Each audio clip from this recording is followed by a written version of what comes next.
maka terjadilah baiat dari orang-orang Arab dari Madinah, dari suku Aus dan Khazraj. Mereka berjanji setia akan membela Nabi, akan beriman kepada Nabi, akan mengorbankan harta dan nyawa mereka untuk membela Nabi dan Islam, akan berjuang bersama menyebarkan agama Islam, dengan catatan Nabi mau hijrah dan pindah ke Madinah. Mengurai rahasia Al-Quran melalui makna dan mabna.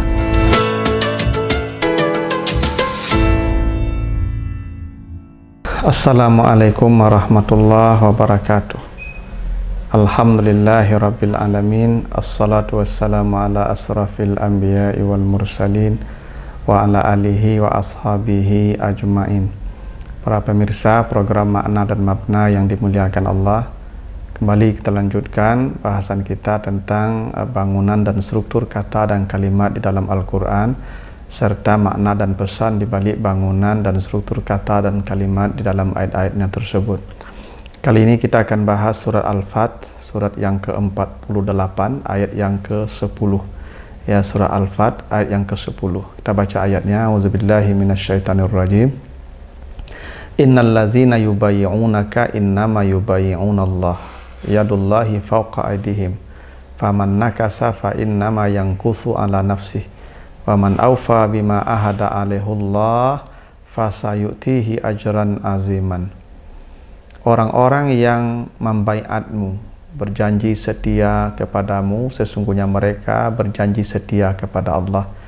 Tangan Allah di atas tangan mereka. Maka siapa yang melanggar janjinya, niscaya akibat ia melanggar janji itu akan menimpa dirinya sendiri. Dan siapa yang menepati janjinya kepada Allah, niscaya Allah akan memberinya pahala yang besar. Itulah artinya surah Al-Fat ayat yang ke-10. Jadi ayat ini menjelaskan tentang kisah perjanjian yang disebut dengan Baiat Aqabah.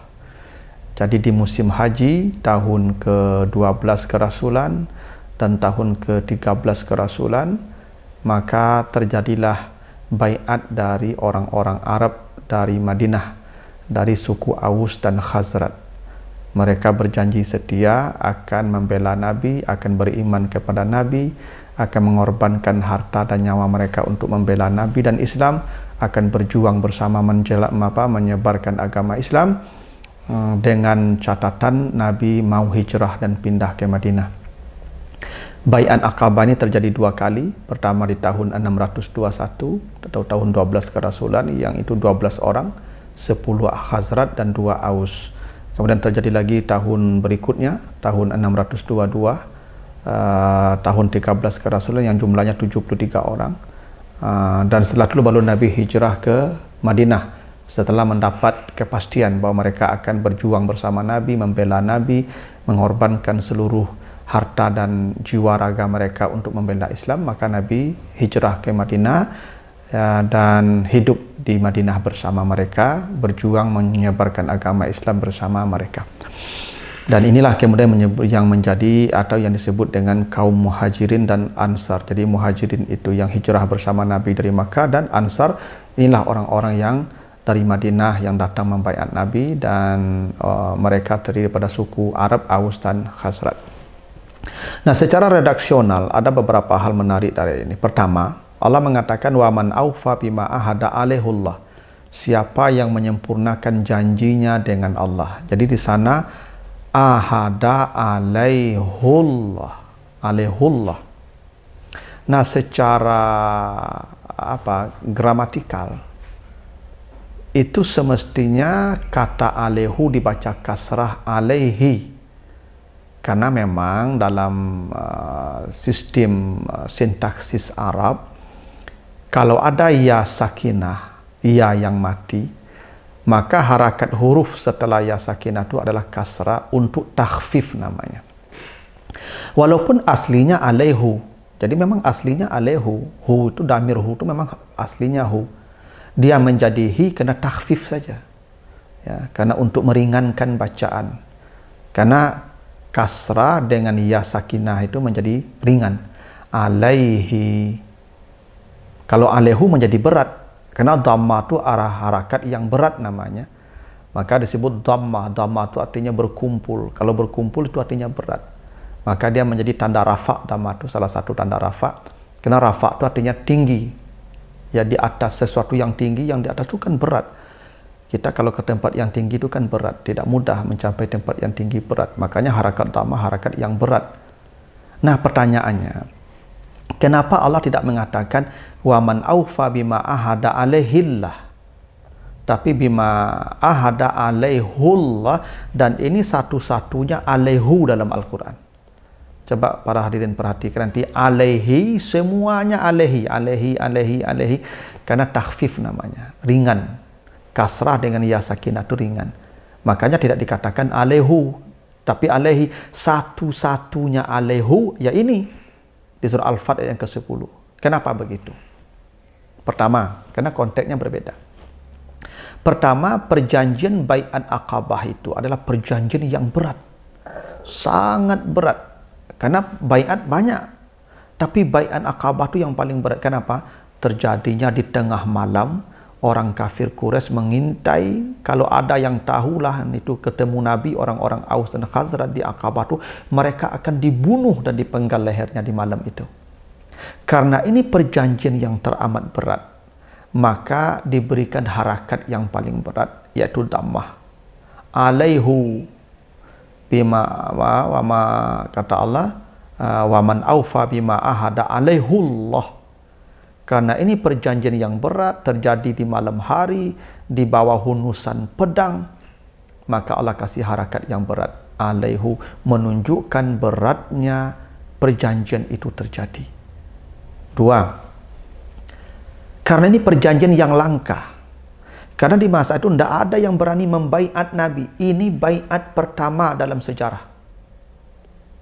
Ya, ada orang beriman, ya satu-satu beriman ke Nabi. Tapi yang membaiat akan menjadi pembela Nabi, sumpah setia, akan membentuk negara bersama Nabi, pindahlah ke Madinah, kami akan mengorbankan bukan satu seorang, tapi satu masyarakat akan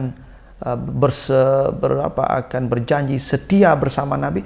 Ini perjanjian yang pertama dalam Islam. Dan ini langka di masa itu. Tidak banyak masyarakat yang mau berjanji dengan Nabi di waktu itu. Karena ini perjanjian yang langka di masanya, maka diberikan pula bacaan yang langka, alaihu, karena bacaan yang lazim alaihi. Kira-kira begitu. Yang lazim setelah ya sakinah kasrah. Itu yang lazim. Karena setelah ya kasrah, setelah ya sakinah dhammah itu langka. Karena ini perjanjian yang langka di waktu itu. Kalau baiat banyak, kemudian setelah itu banyak baiat terjadi. Cuma ini baiat yang paling berat dan yang paling langka di masa itu.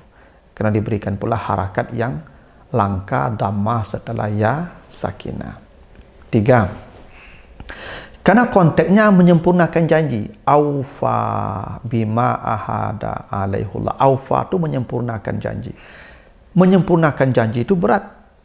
Kalau melaksanakan janji itu mudah. Nanti ada acara ya, datang ya. Ya, dia datang. Itu dia melaksanakan janji. Tapi nanti ada acara jam 7 ya, datang jam 7 ya. Dan jarang kita yang bisa datang tepat waktu. Karena melaksanakan janji itu tidak sulit. Tapi menyempurnakan janji itu sulit. Perhatikan sajalah acara-acara di mana-mana. Apalagi acara sifatnya sosial. Itu sulit yang tepat waktu, sesuai undangan. Di kantor juga tidak begitu. Cobalah acara di kantor. Undang ada acara pengajian di kantor misalnya. Jam 8, jam 9 baru mulai. Kenapa? Menyempurnakan janji itu berat. Karena beratnya menyempurnakan janji, maka diberikan harakat yang berat, yaitu dhammah.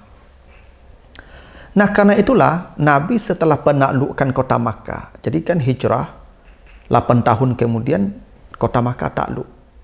Nabi tidak meninggalkan Madinah dan tetap di Madinah ya sampai mati. Nabi tidak kembali ke Makkah. Kenapa? Karena Nabi ingin menjaga janji. Karena orang Madinah sudah berjanji setia bersama Nabi, akan membela Nabi, berjuang bersama Nabi di Madinah. Tiba-tiba sekarang ketika kota Makkah takluk, Nabi balik ke Makkah, meninggalkan mereka di Madinah. Di mana janji tadi? Itu alasannya kenapa Nabi tidak kembali ke Makkah setelah penaklukan kota Makkah. Kenapa? Karena Nabi memegang janji. Nabi selalu memenuhi komitmennya. Ya, Nabi ingat bai'at Aqabah. Nabi ingat kesetiaan yang diucapkan orang Madinah di Aqabah dulu. Itu alasannya Nabi tidak pernah kembali ke Makkah setelah penaklukan kota Makkah terjadi. Nabi tetap di Madinah sampai meninggal dunia. Kenapa? Karena bima ahada alaih, karena aufa bima ahada alaihullah, ya, karena Nabi ingin menyempurnakan janji beliau. Itulah alasannya kenapa Nabi setelah penaklukan kota Makkah, walaupun Nabi berpeluang untuk balik ke Makkah dan meninggal di Makkah, Nabi tidak balik ke Makkah, tetap di Madinah dan sampai meninggal di Madinah. Kenapa? Menyempurnakan janji.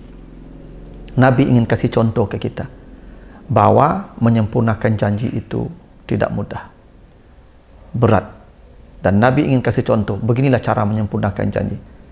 Kan kecewa orang-orang Madinah yang setelah sekian tahun membela Nabi, berkorban habis-habisan untuk Nabi, tiba-tiba sekarang Nabi sudah sukses lalu meninggalkan mereka begitu saja. Enggak, Nabi tidak mau. Nabi tetap bersama mereka sampai Nabi meninggal dunia di sana. Inilah bentuk menyempurnakan janji, ya aufa bima ahada alaihullah. Dan yang menyempurnakan janji itu kata Allah ajran aziman bagi mereka. Allah berikan mereka pahala yang sangat besar. Nah, itulah rahasia di balik, ya, ungkapan alaihu di surah Al-Fatih yang ke-10, ya. Kenapa tidak alaihi tapi alaihu, dan satu-satunya, ya, alaihu dalam Al-Quran setelah ya sakinah itu berharkat dhammah huruf sebelum setelahnya. Ya, nanti ada juga di surat Al-Kahfi, tapi wama ansanihu dalam konteks ya lupanya murid Nabi Musa memberitahu bahwa ikannya telah hidup. Nanti akan ada pembahasan tentang surah Al-Kahfi itu, kenapa tidak ansanihi tapi ansanihu, yang seharusnya juga ansanihi. Begitulah, mudah-mudahan ada manfaatnya, mudah-mudahan bisa menjadi penambah pengetahuan kita. Lebih kurangnya saya mohon maaf. Assalamualaikum warahmatullahi wabarakatuh.